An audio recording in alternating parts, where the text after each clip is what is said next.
In this video, we will cover brush application of a basic isolation coat. Before you apply the isolation coat, mentally divide the painting into sections so there are easy and natural starting and stopping points.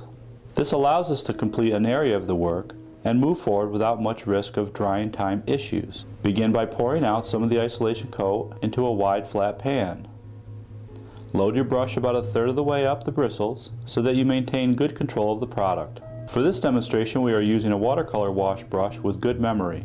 In this first area of the painting, there are textural lines we are working up next to. As you can see, we are initially just trying to get the isolation coat onto the surface of the painting.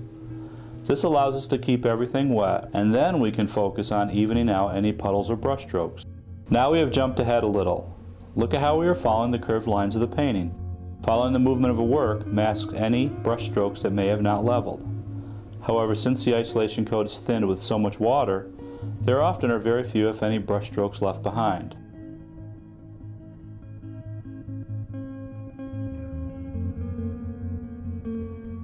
Once again, we have jumped a little in this process.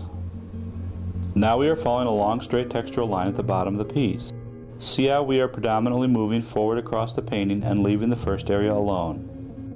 You will want to resist the natural urge to go back into previously applied sections and finesse things, as this can lead to surface defects. Off camera, we have completed the areas to the left of this blue section we are currently coating.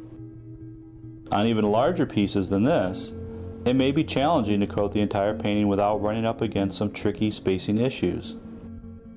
By using this method of following the natural movement of the painting, you can always choose to stop and allow an area to cure, or just to take a break.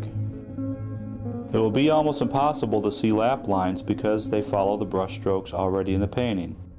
Also, if after your isolation coat has dried, there are any areas that you have missed or a brush hair you need to pull out, another layer of isolation coat can easily cover up the minor defects. Now we are nearing the end of this application. Have you noticed how we have not approached any of the previously applied areas? This cannot be stressed enough to work calmly and quickly moving forward. Before you start applying isolation coats to your finished paintings, it's a great idea to make some sample pieces. This way you can gain confidence in the time you have to work the product, as well as take comfort in seeing any milkiness clear up during drying.